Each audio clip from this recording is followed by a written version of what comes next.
मैं अपने मुख्य वक्ता माननीय श्रीमान पाल जी को ये सादर अवगत कराना चाहता हूं कि यह लोक पहल का कार्यक्रम अ, राष्ट्रीय स्वयंसेवक संघ के स्वयंसेवकों का एक सदप्रयास है। और जब जब लोकतंत्र में विकृतियां आती हैं, लोकतंत्र में किसी प्रकार का संकट उत्पन्न होता है, जब विभ्रम की स्थिति होती है, भ्रम की स्थिति उत्पन्न होती है, वैसी परिस्थितियों में समाज के प्रबुद्ध लोग और वो समाज के राष्ट्रीय चेतना से ओतप्रोत लोग कुछ न कुछ आत्ममंथन करते हैं और उस आत्ममंथन के प्रतिफल के रूप में कर्तव्य पथ पर अग्रसर होते हैं। और भारत में परिकल्पना भी की गई है। राष्ट्रकवि दिनकर ने लिखा, धरा जब जब विकल होती, मुसीबत का समय आता, किसी भी रूप में कोई महामानव चला आता। तो ये राष्ट्रीय स्वयंसेवक संघ के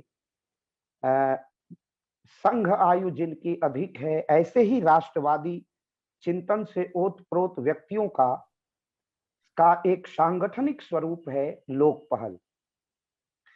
और आज हम लोग लोक पहल के मध्य अपने को बहुत सौभाग्यशाली सौभाग्य की अनुभूति कर रहे हैं और गौरव की भी अनुभूति कर रहे हैं कि हमारे बीच श्रीमान गौतम पाल जी हैं, जो क्षेत्रीय प्रचार प्रमुख हैं।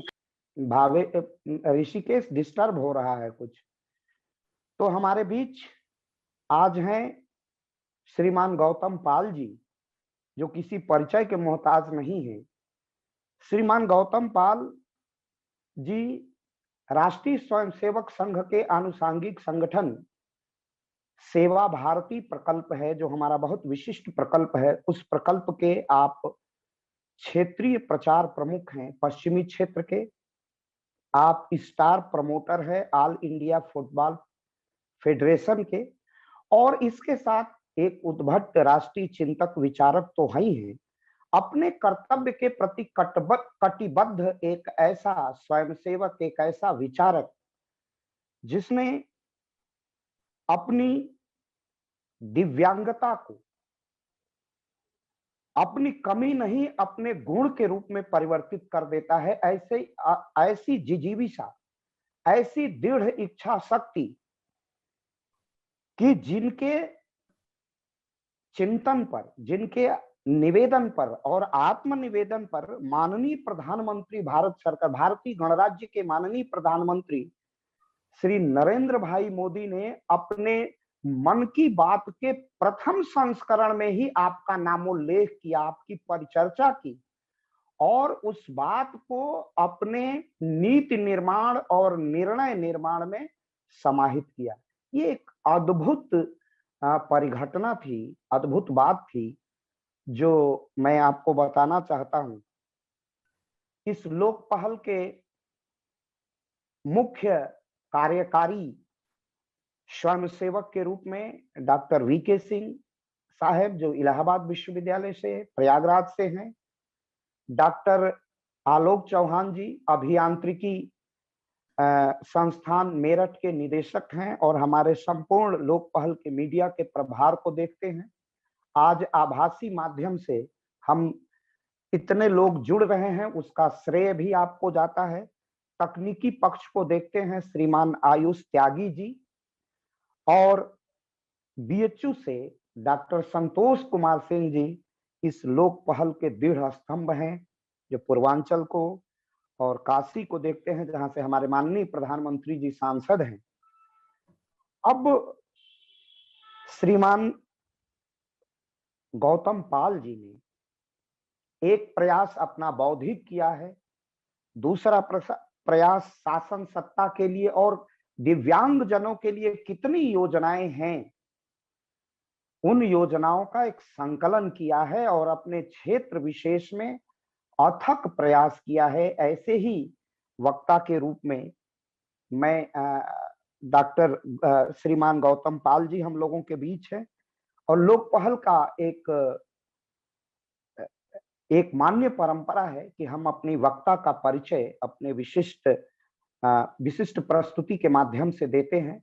तो मैं ऋषिकेश सिंह जी को आमंत्रित करता हूं कि आज के मुख्य वक्ता श्रीमान गौतम पाल जी का परिचय प्रस्तुत करें। ऋषिकेश सिंह, डॉक्टर ऋषिकेश सिंह, मेरी आवाज सुन रहे हैं? जी सर, आवाज आ रही है सर। बहुत बहुत धन्यवाद सर, बहुत बहुत आभार सर।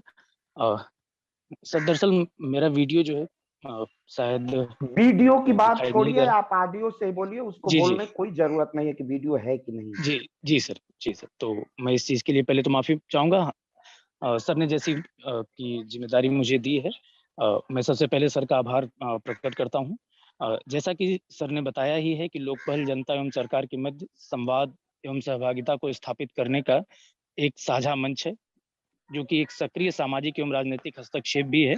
इसके माध्यम से हम न केवल जनता की समस्या एवं उसकी बात को सरकार तक पहुंचाते हैं, बल्कि विभिन्न लोक कल्याणकारी योजनाओं से लगातार जनता को अवगत भी कराते रहते हैं। आज हमारी उपस्थिति प्रदेश के लगभग हर एक जिले तक है। इस मंच के माध्यम से हम निरंतर प्रति सप्ताह एक महत्वपूर्ण मुद्दे को लेकर के परिचर्चा माला का आयोजन करते हैं, जिसमें उस क्षेत्र के आधिकारिक विद्वान का वक्तव्य आपके सामने प्रस्तुत किया जाता है।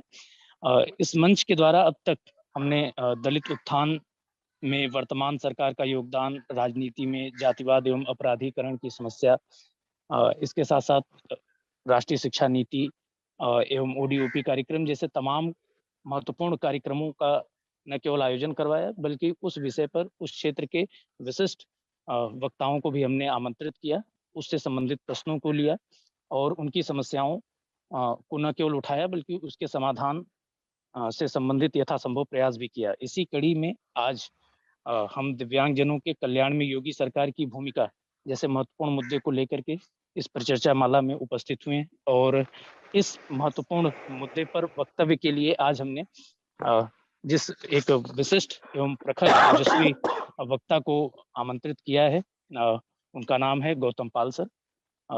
जैसा कि सर ने बताया कि हमारी परंपरा है कि हम कार्यक्रम को शुरू करने से पहले अपने अतिथि का और अपने मंच का एक विधिवत परिचय देते हैं। इसी कड़ी में अगर मैं आगे बढ़ूं तो जैसा कि आज का विषय है दिव्यांगजनों के कल्याण में योगी सरकार की भूमिका, हम सभी इस बात को जानते हैं कि दिव्यांग शब्द डिसेबिलिटी बिल 2016 के बाद से प्रचलन में आया है। इसके पहले विकलांग जैसा शब्द चला करता था, जो कि जिसमें एक न केवल गुणात्मक परिवर्तन इस शब्द ने किया, बल्कि इसको एक स्तर प्रदान किया, ताकि जिसके माध्यम से न केवल दिव्यांगता शब्द को न केवल एक स्तर प्रदान किया जा सके, उसके साथ साथ उसमें सबसे महत्वपूर्ण चीज इस चीज से लोगों को न केवल प्रेरित किया जा सके, लोगों की न केवल हौसला अफजाई की जा सके, उनमें जीवटता का संचार किया जा सके। इसी से संबंधित इस बिल से संबंधित तमाम सारी योजनाएं, कार्यक्रम लगातार न केवल सरकार के द्वारा आयोजित किए जाते रहे हैं, बल्कि सरकार के द्वारा इन योजनाओं को, जो कि 2014 के बाद से दिव्यांगजनों के जीवन को सुगम बनाने के लिए शुरुआत जिन नई योजनाओं की गई है, उनकी जानकारी को उन तक पहुंचाने के लिए न केवल चूंकि एक सबसे बड़ी जो समस्या थी इसमें वो ये कि इन कार्यक्रमों सर कहीं से शायद कुछ शोर आ रहा है, आवाज थोड़ी सी ब्रेक हो रही है सर। हाँ, तो मैं जिस बात को कह रहा था कि सरकार द्वारा 2014 के बाद से जो चलाई जा रही तमाम योजनाएं हैं, उन योजनाओं को आसपास के गांवों में जाकर दिव्यांगजनों को उनके अधिकारों के बारे में अवगत कराने से संबंधित गौतम पाल सर का न केवल एक बड़ा योगदान रहा है, बल्कि उन योजनाओं का लाभ उन तक कैसे पहुंच सके, इस काम को सर ने न केवल मिशन मोड पर लेकर के धरातल तक पहुंचाया है, बल्कि सर ने इससे संबंधित तमाम महत्वपूर्ण प्रकार की गतिविधियों को भी संचालित किया है। सर के अगर परिचय की मैं बात करूं तो सर का जन्म 1 जनवरी 1979 मेरठ के गेसूपुर गांव में हुआ है। सर ने अपनी शिक्षा लाइब्रेरी एंड इंफॉर्मेशन साइंस में एमफिल की डिग्री के माध्यम से पूरी की है। सर 1996 से 2000 तक गेसूपुर गांव में इनफॉर्मल एजुकेटर के रूप में सर ने कार्य किया है। 2019 में स्वयं सेवक और राष्ट्रीय स्वयंसेवक संघ के एक महत्वपूर्ण प्रकल्प सेवा भारती के माध्यम से सर ने प्रतिभा सम्मान समारोह का भी सफल आयोजन किया है। इसके साथ साथ सर ने सेवा भारती एवं सक्षम प्रकल्प द्वारा दिव्यांग एवं सामान्य जनों हेतु कई हेल्थ कैंप एवं शैक्षणिक कार्यक्रमों का सर ने आयोजन किया। यूपी में पैरा स्पोर्ट्स के अंतर्गत सर ने 60 फुट डिस्कस थ्रो एवं जेवलिन थ्रो के साथ साथ वेट लिफ्टिंग में भी स्वर्ण पदक सर ने प्राप्त किया है। इसके साथ साथ सर की जो एक बड़ी प्रमुख भूमिका रही है वो खेल के क्षेत्र में रही है। सर ने 2017 में फीफा वर्ल्ड कप जो अंडर 17 वर्ल्ड कप हुआ था, उसमें पूरे देश में फुटबॉल को लोकप्रिय बनाने के लिए न केवल तरह तरह से उसका प्रचार किया बल्कि फुटबॉल का वितरण किया। और सर इस समय ऑल इंडिया फुटबॉल फेडरेशन के स्टार प्रमोटर भी हैं। इसके अलावा सर की गतिविधियां संघ के प्रकल्प के रूप में प्रांत प्रचारक प्रमुख के तौर पर सेवा भारती मेरठ प्रांत से संबंधित हैं। इसके अलावा सर सेवा भारती के क्षेत्र प्रचारक प्रमुख पश्चिमी यूपी के हैं। साथ साथ में सर सेवा गाथा जो कि मेरठ प्रांत के अंतर्गत आने वाला एक महत्वपूर्ण प्रकल्प है, सर उसके समन्वयक भी हैं। इसके साथ साथ सर HIPC मेरठ के डायरेक्टर रह चुके हैं एवं sir Harsh speciality specially abled care foundation के प्रेसिडेंट भी रह चुके हैं। इन तमाम बातों के अतिरिक्त ये तो सर का एक व्यक्तिगत परिचय है, लेकिन सर एक इसके साथ साथ न केवल एक प्रखर एवं ओजस्वी वक्ता हैं बल्कि बड़ी मजबूती के साथ दिव्यांग जनों से संबंधित उनके अधिकारों की बात को रखते हैं। इसीलिए सर का वक्तव्य ही सर का सही मायने में परिचय है। अगर संक्षेप में अगर मैं सारी बातों को कह दूं तो कीर्तिशाली प्रधानमंत्री जी से प्रभावित गौतम पाल सर वास्तव में जीवटता और जीवंतता की एक मिसाल हैं, जो न केवल परपीड़ा को समझते हैं बल्कि उनके उत्तमोत्थान के लिए सदैव तत्पर रहते हैं। आपकी इस जिजीविषा को लोक पहल मंच सादर नमन करता है। आपके लिए सर मैं एक हिंदी के कालजयी कवि प्रसाद की 4 पंक्तियां समर्पित करना चाहूंगा कि वह पथ क्या पथिक कुशलता क्या, जिस पथ में बिखरे शूल न हो, नाविक की धैर्य परीक्षा क्या, जब धाराएं प्रतिकूल न हो। सर आप जैसी विभूति को पाकर लोकपाल मंच अपने को गौरवान्वित महसूस कर रहा है और दिव्यांगजनों के कल्याण में योगी सरकार की भूमिका जैसे महत्वपूर्ण विषय पर सर का पाथेय आज हम सभी को प्राप्त होगा। तो सर के विधिवत आमंत्रण के लिए मैं डॉक्टर अखिलेश त्रिपाठी सर को सविनय निमंत्रित करता हूं कि सर का विधिवत आमंत्रण करें। बहुत बहुत धन्यवाद ऋषिकेश सिंह जी। आपने बहुत ही सारगर्भित और बहुत ही बिल्कुल जो चेतना के साथ झंकृत वाणी थी उन शब्दों में श्रीमान पाल जी का आपने परिचय प्रस्तुत किया। बहुत बहुत बढ़िया। अभी आपने दिव्यांगता विधेयक की परिचर्चा की। अगर सृष्टि में कोई भी किसी भी की कोई भी अगर भौतिक हो अभौतिक हो, उसकी उपादेयता उसकी प्रासंगिकता कहीं से उसके अस्तित्व पर प्रश्न चिन्ह नहीं लगाया जा सकता। संभवतः माननीय प्रधानमंत्री ने और भारतीय गणराज्य की संसद ने इसकी संवेदनात्मक इसका संज्ञान लिया और उसका नाम दिया दिव्यांग उसको बनाया। अगर यह दिव्यांग शब्द भारतीय जन संप्रभुता के प्राप्ति के उपरांत पहली बार इस शब्द का प्रयोग हुआ और यह शब्द का प्रयोग अगर न होता तो हम सूर के वात्सल्य की उस पराकाष्ठा के प्रति अपना नमन नहीं कर पाते।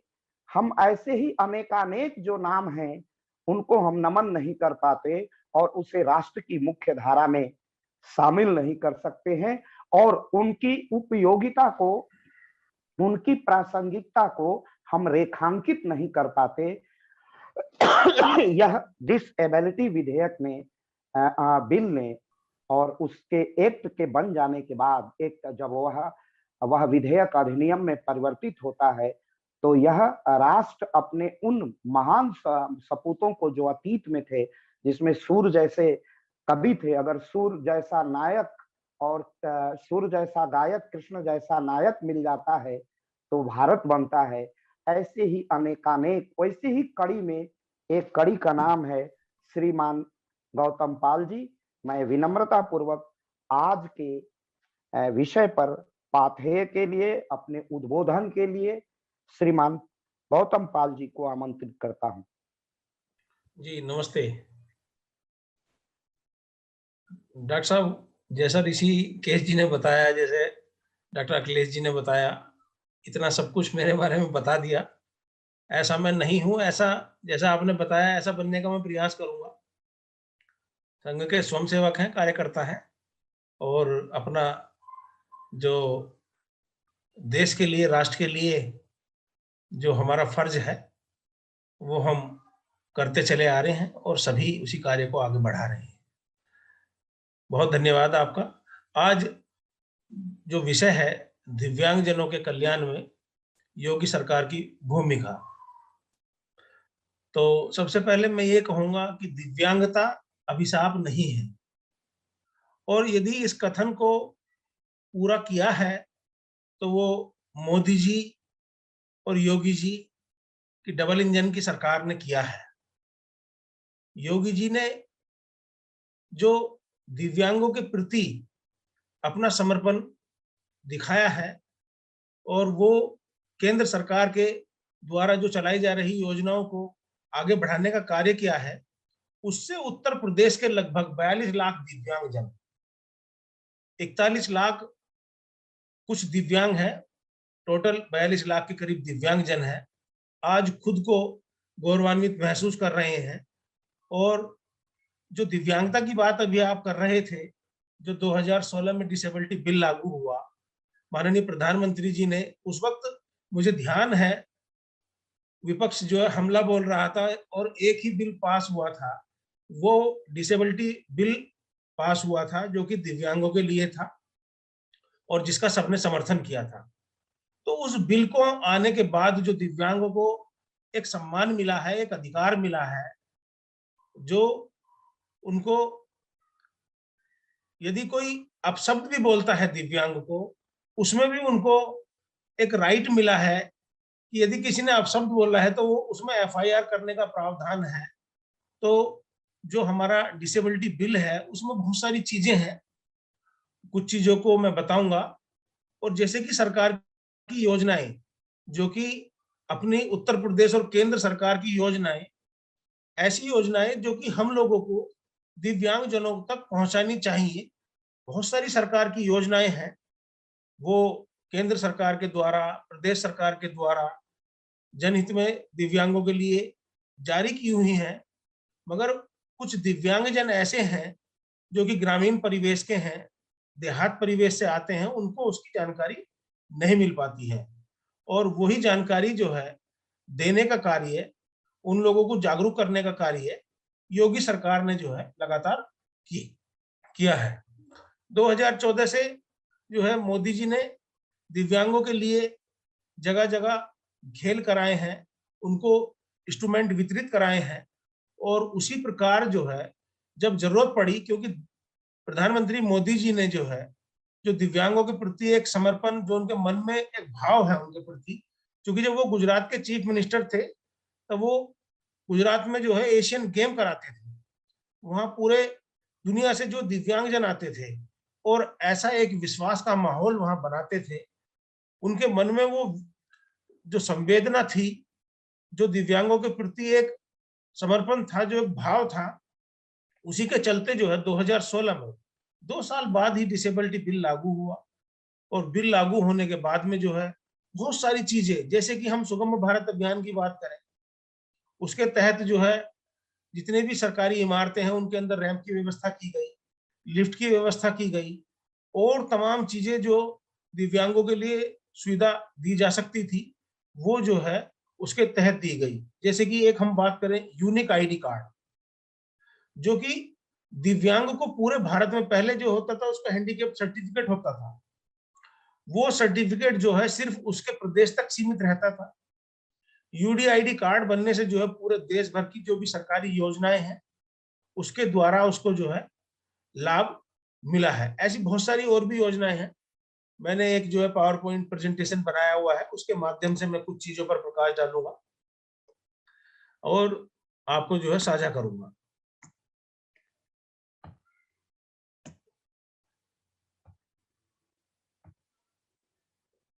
माननीय प्रधानमंत्री जी ने 2016 में डिसेबिलिटी बिल लागू किया, जिसमें 21 प्रकार के दिव्यांगों को बिल में शामिल किया गया।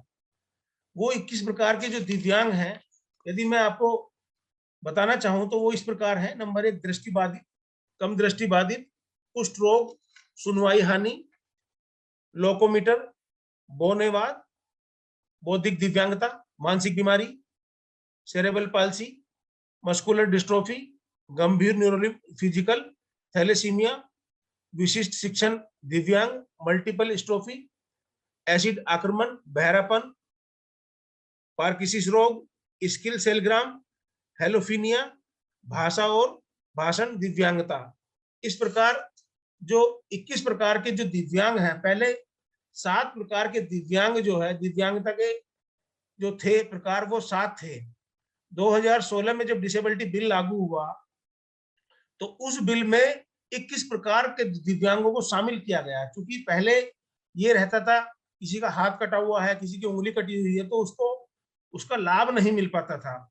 मगर उत्तर प्रदेश सरकार ने और मोदी सरकार ने उसको इम्प्लीमेंट करके जो है अपने यहाँ प्रदेश में भी लागू किया और केंद्र में तो 2016 में लागू हुआ था। सरकारी नौकरी में जो है दिव्यांगों को 4% का आरक्षण, जो कि पहले नहीं था, वो डिसेबिलिटी बिल लागू होने पर ही आया। दिव्यांग जनों को अपशब्द कहने पर FIR का प्रावधान, वो भी डिसेबिलिटी बिल में ही आया।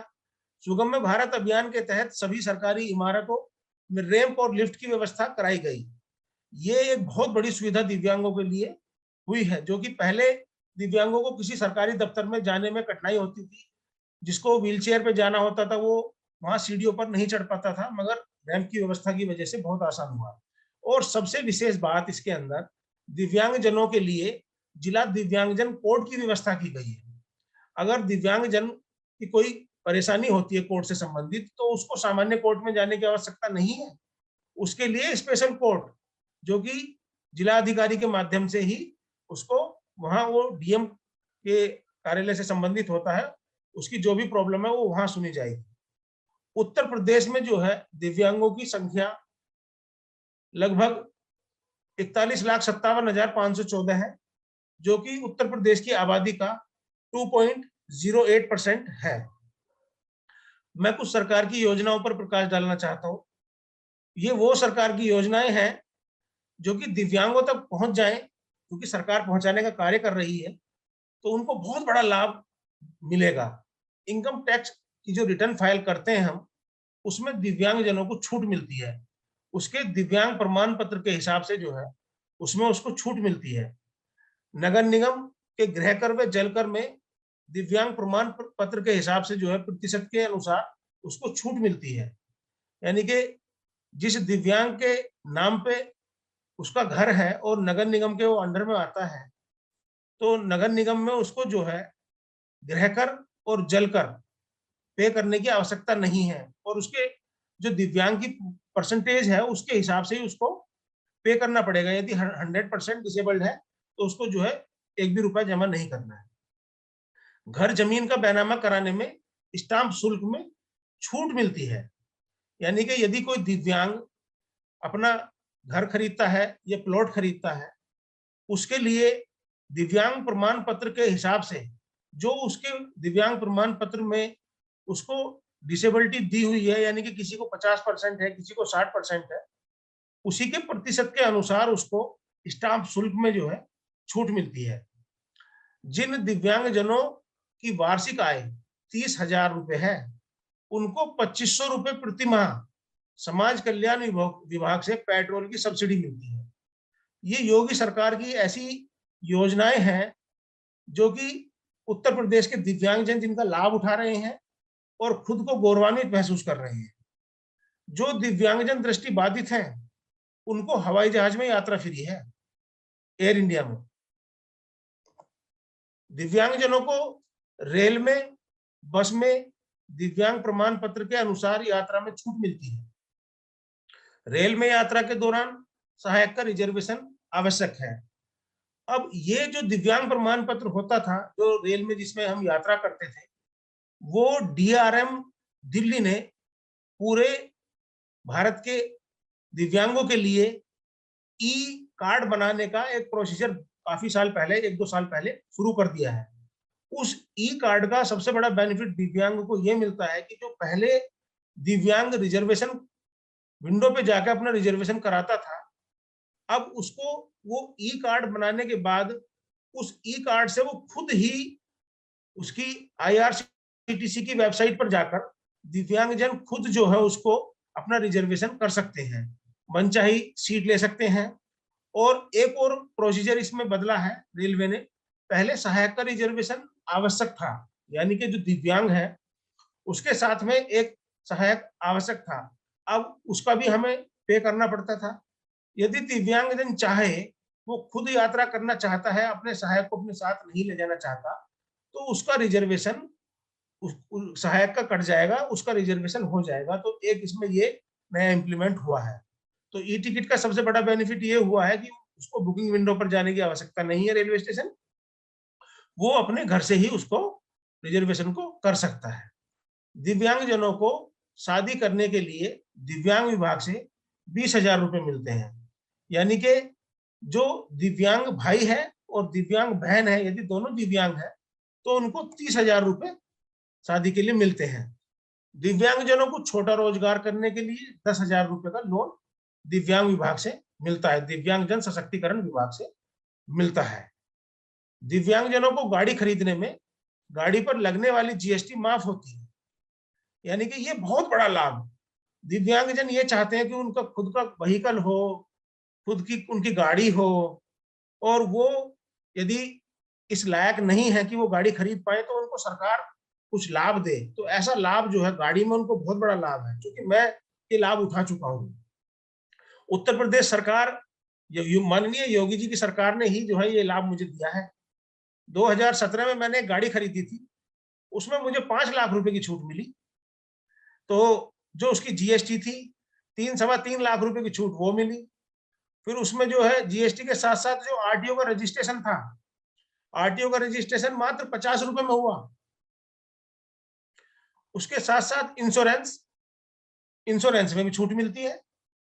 जो हमारा दिव्यांग प्रमाण पत्र होता है उसमें जितने परसेंट की छूट होती है उतने ही परसेंट हमारा जो है इंश्योरेंस कंपनी, ये इंश्योरेंस कंपनी का एक पोर्टल होता है, जिस कंपनी की भी आप गाड़ी खरीदते हैं उस कंपनी के पोर्टल, वो सभी कंपनी का होता है, चाहे वो नेशनल हो और भी हो, वो दिव्यांग का एक अलग से होता है। वो दिव्यांग का जो है उसी के अंदर गाड़ी का इंश्योरेंस होता है और उसके दिव्यांग प्रमाण पत्र के हिसाब से उसको छूट मिलती है। तो सबसे बड़ी छूट जो है एक गाड़ी पे मिलती है, जो कि दिव्यांगों को लगातार मिल रही है। उत्तर प्रदेश के बहुत सारे दिव्यांगों ने, सैकड़ों दिव्यांगों ने जो है इसका लाभ उठाया है और वो आज अपना गर्व से कहते हैं कि मोदी और योगी जी की सरकार ने हम लोगों को जो है आज खुद की गाड़ी दी है और खुद के व्हीकल में वो आज शान से घूमते हैं और वो स्वावलंबी बने हैं, आत्मनिर्भर बने हैं और अपना काम खुद कर रहे हैं।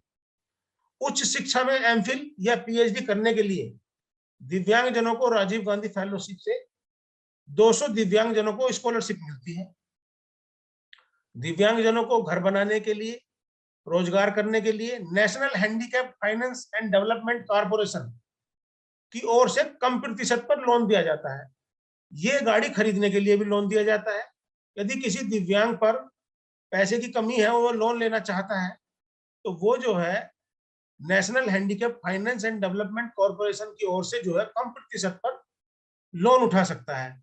कुछ बैंक इसमें चिन्हित किए गए हैं जो कि ये सुविधा कुछ बैंकों में है, तो ये बैंक में जाके दिव्यांगजन संपर्क कर सकते हैं, जो कि सामान्य ब्याज की दर होती है उससे कम दर पर दिव्यांगजन को ये लोन मिलता है।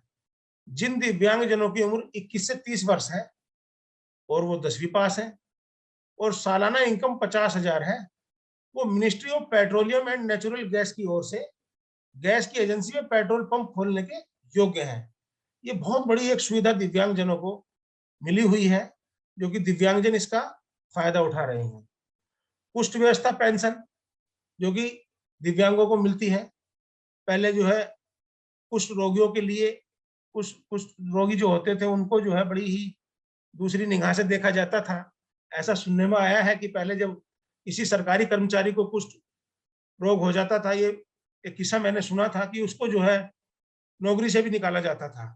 ये मैं किसी सरकार की बात नहीं करूंगा कि सरकार में ऐसा होता था। जो एक सम्मान, एक अधिकार तो दिव्यांगों को मिला है, वो मोदी जी और योगी जी की सरकार में मिला है।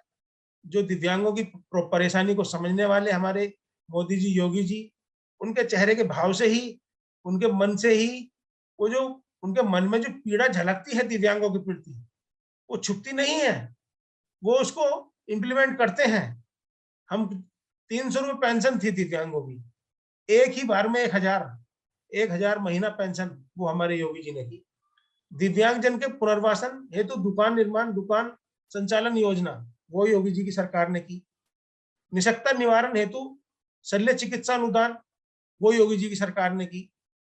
दिव्यांगजन को राज्य परिवहन निगम की बसों में निःशुल्क यात्रा सुविधा प्रदान करने की योजना वो लगातार चली रही है। दिव्यांगजन के सशक्तिकरण हेतु राज्य स्तरीय पुरस्कार, ये सबसे बड़ा, जो दिव्यांगजन विभिन्न विभिन्न क्षेत्रों में कार्य कर रहे हैं उनकी प्रतिभा को उभारने के लिए दिव्यांगजन सशक्तिकरण विभाग की ओर से जो है 3 दिसंबर जो दिव्यांग दिवस होता है उस पर 25,000 रुपए की पुरस्कार राशि से और उसको राज्य स्तरीय पुरस्कार से सम्मानित किया जाता है। वो कई कैटेगरी में होता है, उसमें रोल मॉडल भी होता है, उसमें जो है खेल के क्षेत्र में भी होता है, उसमें एनजीओ के भी क्षेत्र में होता है, जिसने अच्छा एनजीओ चलाया है। तो उसमें कई कैटेगरीज हैं जिसका दिव्यांगों को लाभ मिल रहा है और दिव्यांग जो है अपने आप को गौरवान्वित महसूस कर रहे हैं। डिसलेक्सिया व attention dystrophy and hyper activity syndrome से प्रभावित बच्चों की पहचान हेतु शिक्षकों को प्रशिक्षण लगातार दिया जा रहा है। मानसिक मंदित एवं मानसिक रूप से रुग्ण निराश्रित दिव्यांगजन के लिए आश्रय गृह से प्रशिक्षण केंद्र संचालित करने हेतु स्वैच्छिक संगठनों को सहायता ये योगी जी की सरकार ने दी है। स्वैच्छिक संगठनों संस्थाओं को सहायता, ब्रेल प्रेस का संचालन, ये बहुत बड़ी पहल, जो ब्रेल का संचालन जो है उत्तर प्रदेश सरकार के द्वारा किया जा रहा है। दिव्यांगजन सशक्तिकरण विभाग की ओर से जो है दिव्यांग शादी विवाह प्रोत्साहन पुरस्कार योजना, दंपत्ति में युवक के दिव्यांग होने की दशा में 15,000 रुपए, युवती के दिव्यांग होने की दशा में 20,000 रुपए, यानी कि ये मैं पहले भी बता चुका हूं। युवक व युवती दोनों को दिव्यांग होने की दशा में 35,000 रुपए मिलते हैं। प्रत्येक वर्ष 3 दिसंबर को विश्व दिव्यांग दिवस मनाया जाता है। इस शुभ अवसर पर प्रदेश सरकार दिव्यांगों को राज्य स्तरीय पुरस्कार से सम्मानित करती है, साथ ही उनको पुरस्कार राशि भी प्रदान करती है। जैसे कि मैं बता चुका हूँ, unique ID card, unique ID card जो होता है वो इस तरह का होता है। यूनिक दिव्यांगता की पहचान के लिए दिव्यांगजनों को अपनी यूनिक आईडी बनवाना अनिवार्य है। यूनिक आईडी देश भर में मान्य है। इस आईडी के आधार पर दिव्यांगजन देश भर में सरकारी व निजी क्षेत्र में मिलने वाली सुविधाओं को, सहूलियतों का लाभ उठा सकते हैं। ये ऑनलाइन इसका वेरिफिकेशन भी हो जाता है।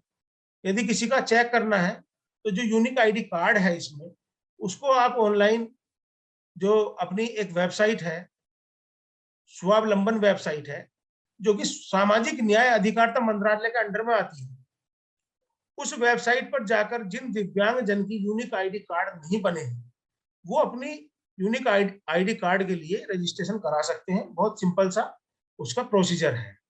अपने यहाँ जो जिला का हमारा जिला अधिकारी के माध्यम से या फिर जो चीफ मेडिकल ऑफिसर के पास जाकर भी अपना रजिस्ट्रेशन करवा सकते हैं। इस तरह से अपना यूनिक डिसेबिलिटी आईडी कार्ड बनता है, जो कि पूरे देश भर में कार्य करता है। योगी सरकार ने दिव्यांगों को और भी तोहफा दिया है। लखनऊ में दिव्यांगों के लिए देश का पहला इंटरनेशनल स्टेडियम बनाकर तैयार किया है। ये बहुत बड़ी उपलब्धि है, क्योंकि पैरा के खिलाड़ी, उनके लिए एक मंच नहीं था।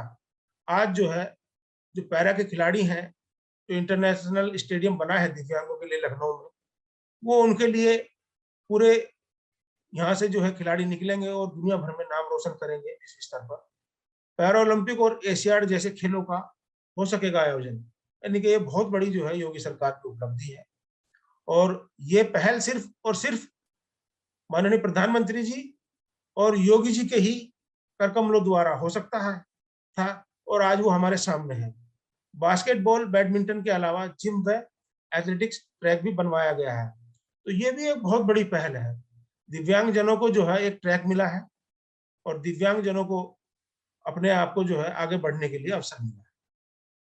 इसके साथ साथ माननीय मुख्यमंत्री जी ने 11 नवंबर 2021 को मेरठ में देश भर के दिव्यांगों को, पैरालंपियंस को, खिलाड़ियों को सम्मान किया। उन्हें 32.5 करोड़ रुपए की राशि से सम्मानित किया। इसमें प्रदेश के 2076 दिव्यांग खिलाड़ियों को भी आमंत्रित किया गया। इस समारोह में देश के 100 कुछ पदक विजेताओं को, 6 प्रतिभागी खिलाड़ियों को मुख्यमंत्री जी ने सम्मानित किया। माननीय मुख्यमंत्री योगी आदित्यनाथ जी ने उत्तर प्रदेश के दिव्यांगजनों की पेंशन 1000 रुपए प्रति माह की, जो कि बहुत दिन से दिव्यांगजनों के मन में ये था कि हमारी पेंशन कब बढ़ेगी, वो मुख्यमंत्री जी ने उनको आशीर्वाद दिया। यूपी सरकार की ओर से प्रदेश के दिव्यांगजनों को निःशुल्क मोटर राइड ट्राईसाइकिल भी उपलब्ध कराई गई, जो कि दिव्यांगों के लिए आज एक बहुत लाभकारी ये पहल रही। दिव्यांगजनों को हाथ से जो है वो पहले चलानी पड़ती थी, और ये भी बहुत ही कम पैसे में उनको उपलब्ध कराई। और सबसे विशेष बात जो मैं एक बताना चाह रहा हूँ आज, ये भी उत्तर प्रदेश सरकार की एक नई पहल, एक नई योजना जो है शुरू होने वाली है। क्योंकि मुझे मौका मिला है यहाँ बताने का, तो मैंने सोचा इसका भी जिक्र कर दूं। ये त्रिपाठी जी, ये चीज ऐसी है अभी तक किसी को पता नहीं है, तो मैंने अवश्य अवश्य सर, मैं जो अवश्य है क्षमा चाहते हुए इस चीज का जो है यहाँ खुलासा करना चाहता हूँ। क्योंकि आपने बताया था कि ये अपने लाखों युवा यहाँ जुड़े हुए हैं, तो उत्तर प्रदेश के अंदर जो है फुटबॉल की जल्द ही टीम बनने वाली है। क्योंकि फुटबॉल हिंदुस्तान के अंदर जो है, आपको फुटबॉल की स्थिति का पता है, तो हमारा जो उत्तर प्रदेश का जो इसमें कंट्रीब्यूशन रहेगा वो दिव्यांगों के लिए मेन रहेगा। जो दिव्यांगों की जो फुटबॉल की टीम बनेगी, उसकी मैंने छोटी सी एक ड्राफ्टिंग तैयार की है। जो अपने उत्तर प्रदेश फुटबॉल संघ के अध्यक्ष हैं माननीय अरविंद मेनन जी। अरविंद मेनन जी भाजपा के राष्ट्रीय मंत्री भी हैं, तो उन्होंने ही थोड़ी सी जिम्मेदारी इसकी मुझे दी है, क्योंकि उत्तर प्रदेश की इसमें बहुत बड़ी महत्वपूर्ण भूमिका रहने वाली है। और उत्तर प्रदेश के जो दिव्यांग हैं उसमें 2-3 प्रकार के दिव्यांग इसमें फुटबॉल खेल सकते हैं। The two most prominent versions of Paralympic football are 5-a-side football for athletes with a visual impairments, second including blind. International Blind Sport Federation IBSF, the field in short comparison main football and is surrounded by board team are reduced to 5 players including the goalkeeper per team. यानी कि इस team के अंदर ये हम इसकी पहल उत्तर प्रदेश से करेंगे, और जो ये टीम होगी ये ब्लाइंड की टीम होगी। इसमें इसको 5-a-साइड इसलिए बोलते हैं क्योंकि इसमें 4 प्लेयर होते हैं और एक इसमें गोलकीपर होता है। बड़ा ही रोचक ये उत्तर प्रदेश के लिए हमारी जब टीम बनेगी और पैरालंपिक वर्ल्ड लेवल पर ये पार्टिसिपेट करती है, तो उत्तर प्रदेश के जब खिलाड़ी हमारे जब वर्ल्ड लेवल पर पार्टिसिपेट करेंगे, तो देश और दुनिया में जो है उत्तर प्रदेश का, देश का, शायद दुनिया में नाम होगा, जो कि हमारी सरकार इसकी पहल करने वाली है। दूसरा, seven a side football athlete with cerebral palsy, यानी कि जो सेरेब्रल पाल्सी एक दिव्यांगता है, वो सेरेब्रल पाल्सी वाले दिव्यांग इसके अंदर फुटबॉल खेलते हैं। Cerebral palsy and it's surrounded by board team are reduced to 7 player including the goalkeeper per team, यानी कि इसके अंदर 7 प्लेयर होते हैं और इंक्लूडिंग गोलकीपर, यानी कि 6 प्लेयर एक गोलकीपर। दूसरा, इसके अंदर तीसरी चीज एक और भी है, यूपी एम्पूटी फुटबॉल फेडरेशन, जो कि ये वर्ल्ड एम्पूटी फुटबॉल फेडरेशन है। हमने इसको नाम दिया है यूपी एम्पूटी फुटबॉल फेडरेशन। एम्पूटी का मतलब हुआ कि जो एक पैर से दिव्यांग है, इसका एक पैर जमीन से उठा हुआ है या कटा हुआ है। Amputee football is a disabled sport play with the 7 player on each team, 6 outfield player and 1 goalkeeper. Outfield player have lower extremity amputation and goalkeepers have an upper extremity amputation. Outfitted player used lost fund for crutches and play without their posties. इसमें orthopaedic दिव्यांग होते हैं जिनको एक पैर में दिव्यांगता होती है, यानी दिव्यांगता 40% से 60% होनी चाहिए। 7 खिलाड़ियों की टीम होती है जिसमें एक गोलकीपर भी होता है। गोलकीपर यदि एक हाथ से दिव्यांग है तो गोलकीपर बन सकता है।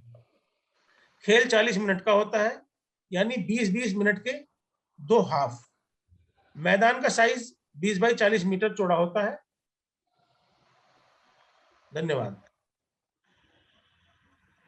बहुत बहुत धन्यवाद आपका।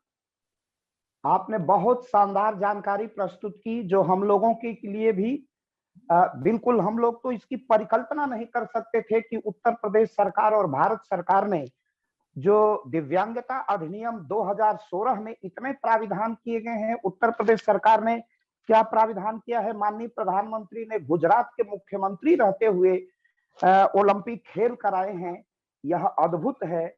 और इस विषय में हम लोग बिल्कुल अनभिज्ञ थे।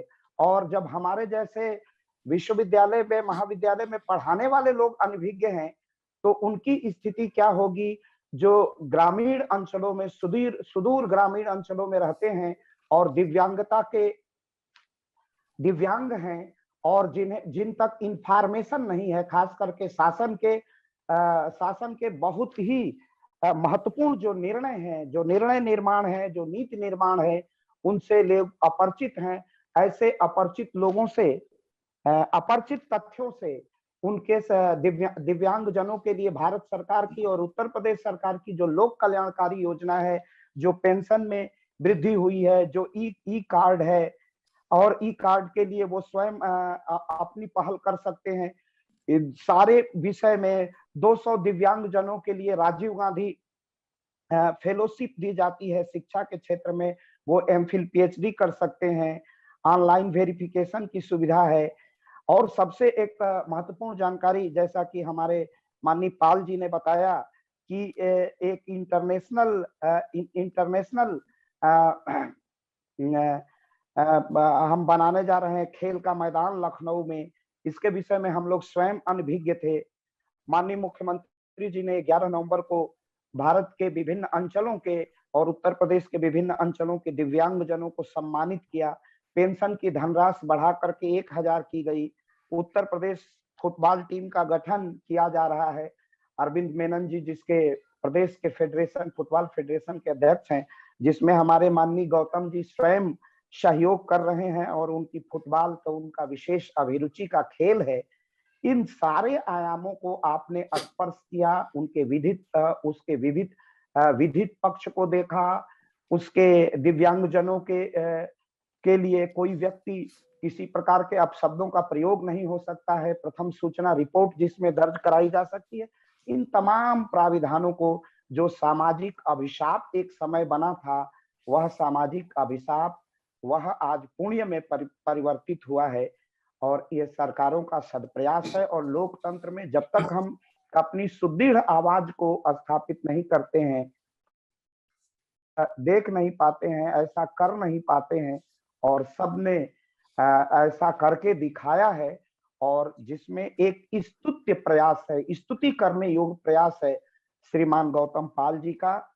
वह पश्चिमी उत्तर प्रदेश से अपनी अलख जगा रहे हैं और उसकी धमक बिल्कुल गाजियाबाद से और गाजीपुर तक है, बलिया से बदायूं तक है।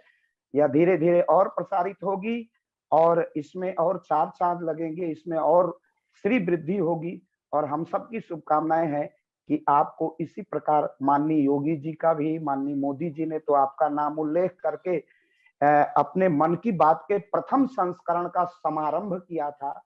तो आप को हम सब के लोक पहल के पूरी टीम के तरफ से ढेर सारी शुभकामनाएं। और मैं औपचारिक, चूंकि आप इतने, अब हम लोग मोह संवरण नहीं कर पा रहे हैं, मैं और सुनना चाहता था, तो अब भावेश जी भी आ गए हैं और डॉक्टर हर्ष जी भी हैं। भावेश जी, आपको बहुत जल्दी तो नहीं है? नहीं नहीं भाई साहब, बिल्कुल नहीं। तो अब मैं भावेश जी से पहले, चूंकि तय हो चुका था, तो मैं निवेदन करूंगा। वैसे अपने हर्ष जी भी थे, इसीलिए मैंने बाद में कहा था कि कहीं अगर व्यस्त हो जाएंगे भावेश जी, तो मैं डॉक्टर भावेश जी से निवेदन करता हूं कि औपचारिक धन्यवाद ज्ञापन का कार्य पूरा करें डॉक्टर भावेश जी। अखिलेश सर, इसके बाद डॉक्टर हर्ष जी भी कुछ बोलेंगे। धन्यवाद। बोलिए डॉक्टर हर्ष जी। धन्यवाद सर मैं बस 2 मिनट अपनी बात मैं इस सब एक बेहतरीन उद्बोधन जो श्री गौतम पाल जी का दिव्यांग जनों के कल्याण में योगी सरकार की भूमिका पर जो आज, डॉक्टर साहब अपना आज वो वीडियो भी ऑन करिए। जी सर बोलिए डॉक्टर साहब, बोलिए। दिव्यांग जनों के कल्याण में योगी सरकार की जो भूमिका है उसको इतने साधारण और इतने उल्लेखनीय तरीके से श्री गौतम पाल जी ने न केवल रखा, बल्कि तो किस तरीके से उन्होंने जिया इसका भी एक बेहतरीन मुजाहिरा हम लोगों के समक्ष इस सरकार और लोग के बीच में जो एक पहल का कार्यक्रम है उसके माध्यम से हम सभी के समक्ष रखा। मैं श्री गौतम पाल जी को बहुत बहुत धन्यवाद देता हूं और मैं अपनी लिखी हुई कुछ पंक्तियां आज के इस लेक्चर और श्री गौतम पाल जी को बिल्कुल समर्पित करता हूं कि कसक तो ये भी है कि कैसे कटेंगी तारीखें, कसक तो ये भी है कि कैसे कटेंगी तारीखें, वो कर रहा था गुजर बसर किसी की तरह, गुजर तो जाएगा ही उम्मीद या जुस्तजू का हासिले सफर पर, गुजर जाएगा ही उम्मीद जुस्तजू का हासिले सफर पर, कांसे की चांदी से बनाना होगा पूरा चांद किसी माजी की तरह। तो ये जो एक किसी माजी की तरह जो एक पूरे चांद की परिकल्पना जो श्री गौतम पाल जी जिसके खुद एक मिसाल है और उनके माध्यम से हमें इस अभूतपूर्व विषय और एक सशक्तिकरण की जो एक अलग जगाने का जो एक विचार पुंज हमें मिला, जिसमें हम कहते हैं कि जो विकास की अवधारणा है वो एक सापेक्षिक अवधारणा होती है। निसंदेह वर्तमान सरकार और उत्तर प्रदेश जैसी बड़ी सरकारों ने जिस तरीके से दिव्यांग जनों के सशक्तिकरण की दिशा में उल्लेखनीय प्रयास किए हैं और जिसके एक ब्रांड एम्बेसडर गौतम पाल जी हमारे समक्ष साक्षात रूप से अपने विचार साझा किए।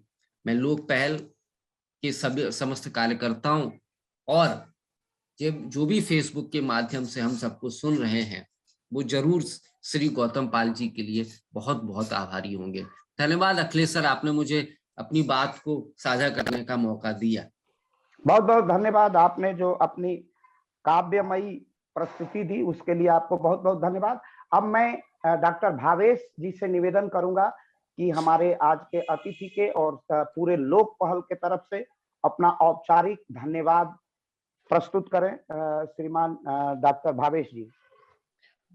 जी अखिलेश सर, सबसे बड़ी बात ये है कि हम लोगों को सिखाया जाता है कि जो कमियां हैं उन कमियों पर विजय प्राप्त कीजिए, लेकिन इसकी नजीर बड़ी कम मिलती है।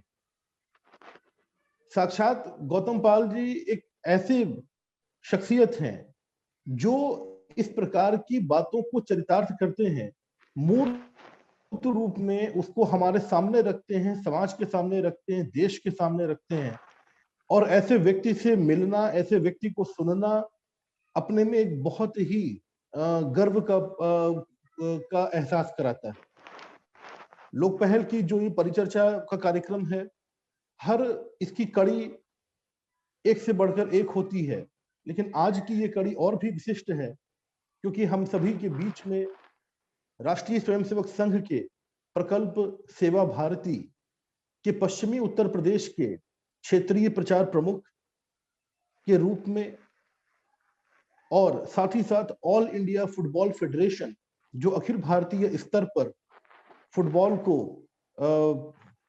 नियंत्रित करती है, फुटबॉल को खेलने के लिए लोगों को प्रेरित करती है, उसके स्टार प्रमोटर श्री आदरणीय गौतम पाल जी हमारे बीच में आए और उन्होंने उत्तर प्रदेश के यशस्वी मुख्यमंत्री योगी आदित्यनाथ जी के द्वारा दिव्यांग जो हमारे खिलाड़ी हैं उनके लिए जो योजनाएं बनाई जा रही हैं और विशेष तौर से जो आपने भी बताया कि उत्तर प्रदेश में फुटबॉल की टीम बनेगी और उसको बनाने में आदरणीय गौतम पाल जी का जो कंट्रीब्यूशन है वो एक बहुत ही महत्वपूर्ण तथ्य है। साथ ही साथ 1132 दिव्यांग खिलाड़ियों को सम्मानित करना, दिव्यांग खिलाड़ियों की पेंशन को बढ़ाना, उसको बढ़ा के 1000 रुपए करना, दिव्यांग जो व्यक्ति हैं उनके लिए पुनर्वास की योजना को लागू करना और इस प्रकार के सभी जो माननीय मुख्यमंत्री महोदय के द्वारा शुरू की गई योजनाएं हैं,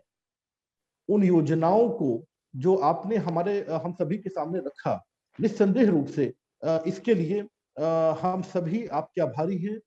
मैं पूरे लोक पहल की ओर से, हमारे मार्गदर्शक मंडल, हमारे एक एक कार्यकर्ता, यहाँ पर उपस्थित सभी लोगों की ओर से मैं आदरणीय गौतम पाल जी का बहुत बहुत धन्यवाद ज्ञापित करता हूं और हम आपके प्रति आभारी रहेंगे कि आपने हमारे इस लोक पहल की परिचर्चा में आप आए और आपने आदरणीय मुख्यमंत्री जी के द्वारा किए जा रहे कार्यों, उनके द्वारा किए गए प्रयासों, उनके द्वारा चलाई गई योजनाएं जो विशेष तौर से दिव्यांग खिलाड़ियों के लिए और दिव्यांग व्यक्तियों के लिए हैं, वो आपने हमारे बीच में साझा किया।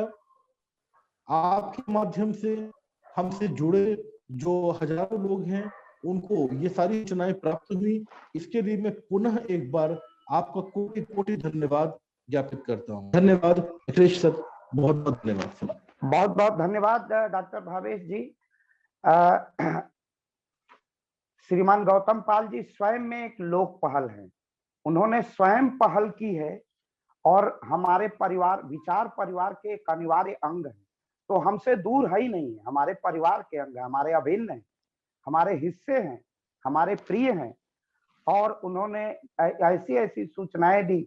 और मैं गौतम जी आपको बताऊं कि ये हम लोग अपने विभिन्न चैनल्स हैं, इसके फेसबुक पर तो सब अपने इसको डालेंगे ही, स्वयं लोक पहल का फेसबुक, लोक पहल का यूट्यूब, और ये आप तक भी फिर इसकी रिकॉर्डिंग हम लोग भेजेंगे और इसका प्रचार प्रसार होगा। हम बहुत लंबी संख्या के बीच जाते हैं और आपने जो बताया इससे प्रेरित होंगे दिव्यांगजन, हमारे भाई लाभान्वित होंगे, गाड़ियों में जीएसटी की छूट, इंश्योरेंस की छूट।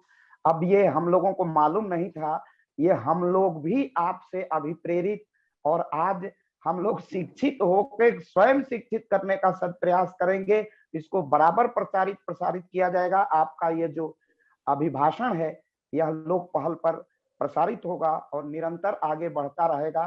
पूरा लोक पहल परिवार आपका अभिनंदन करता है, अपनी कृतज्ञता ज्ञापित करता है। साथ ही मैं तकनीकी कार्य को संपन्न करने के लिए लोक पहल के एकदम आधार स्तंभ के रूप में कार्य करने वाले श्रीमान आयुष जी त्यागी का मैं विशेष अभिनंदन स्वागत करता हूं, उनके प्रति आभार व्यक्त करता हूं। डॉक्टर आलोक चौहान जी के तरफ की का आभार व्यक्त करता हूं, डॉक्टर वीके सिंह साहब का आभार व्यक्त करता हूं, डॉक्टर संतोष सिंह का, डॉक्टर ऋषिकेश सिंह का और अपने प्रिय विद्यार्थियों का जो मेरी अल्प सूचना पर भी सुनने के लिए उपस्थित हो जाते हैं। वो बीए प्रथम वर्ष राजनीति विज्ञान विभाग, जिस विभाग का मैं स्वयं असिस्टेंट प्रोफेसर हूँ, बीए तृतीय वर्ष के विद्यार्थियों का, एमए के विद्यार्थियों का विशेष अभिनंदन करता हूं कि अल्प सूचना पर भी आप आ जाते हैं। और इसी के साथ मैं एक बार पुनः आभार माननीय गौतम पाल जी का व्यक्त करते हुए आज के कार्यक्रम के समापन की घोषणा करता हूं। वंदे मातरम, भारत माता की जय, वंदे मातरम, जय श्री राम। जय श्री राम। वंदे मातरम, जय श्री राम।